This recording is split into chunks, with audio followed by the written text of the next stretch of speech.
is in the party, everybody put up their hands. I get a half a meal for my beats, you get a couple grand.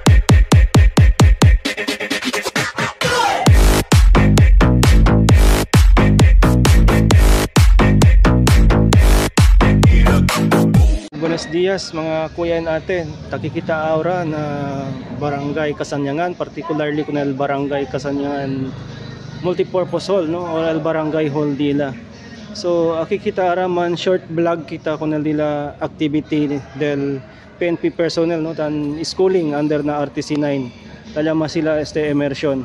So man interview kita uno del mga personahe di ila del RTC 9, no, para sabi kita si Kosagad LDE la activity aura. So let's go. Good morning everyone. We are here at Barangay Kasanyanan, one of the barangays of Zamboanga City, wherein our police students will be going their enhanced community immersion program. It is where that they are given a chance. They were going to apply whatever they have learned inside the training camp, and this is part of the program of instructions. They were not able to graduate without conducting this enhanced community immersion program. To the community of the Barangay Kasanyanan, we are really grateful enough for welcoming us here, and we are happy that with your cooperations, this activity will happen. Once again, blessed Tuesday, everyone. So, amo kayo mga kuya natin, no, yan interview kita kung Police Chief Master Sergeant Mayet Luz Gomera Abuhos, no. So in the short while mira kita po sa sila si ara na dila programa, and accordingly si Ma'am Mayet Luz Gomera Abuhos, no, LL man opening remark kun sa ara programa. So mira kita lego mga kuya natin. PSO, Police Chief Master Sergeant Mayet Luz Abuhos from the Regional Training Center 9, ma'am. Mr. Abdila Hanapi, the Peace and Order Officer of Barangay Kasanyanan, sir. Participants for this 3-day Enhanced Community Immersion Program, sirs and ma'ams. And my classmates, PSSLC Class 2024-01 Mapala, sirs and ma'ams. Ladies and gentlemen, good morning, and welcome to the opening ceremony of the 3-day Enhanced Community Immersion Program of PSSLC Class 2024-01 Mapala, with the team Safeguarding and Police Senior Master Sergeant Ajit Said for the Muslim.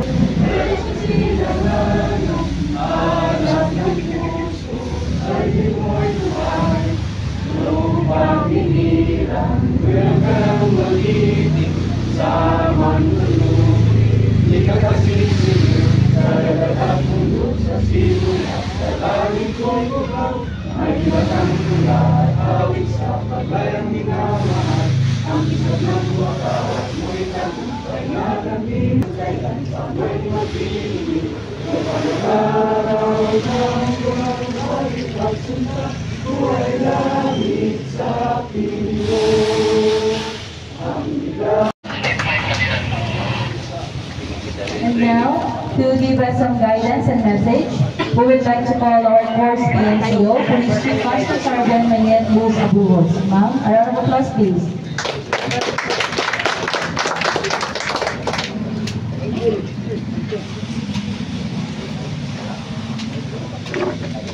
For the barangay campaign of this Barangay Kasanyanan, Honorable Javier Lenguman,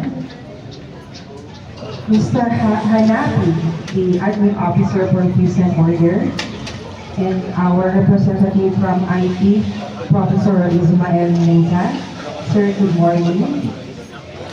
To our barangay canons, deans, constituents of this barangay, good morning. My Bunta, Diaz. In behalf of Police Regional Training Center 9, headed by our supportive regional director, Police Colonel Rodrigo P. Soriano, and as the first PCO of this class, Public Safety Senior Leadership Course 2024, the SUR 1 Mapalad, I am honored to be here witnessing this momentous event, the opening ceremony of the Let's conclude el program de la ARA.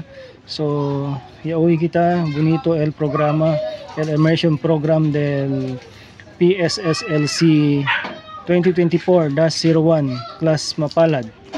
So they will provide trainings and seminars in regards na peace and order, no, del community kunel mga BPATs o kunel barangay tanod. And they also provide el outpost, no, for del mga tanod aki na community. So that's all, and good day mga kuya natin.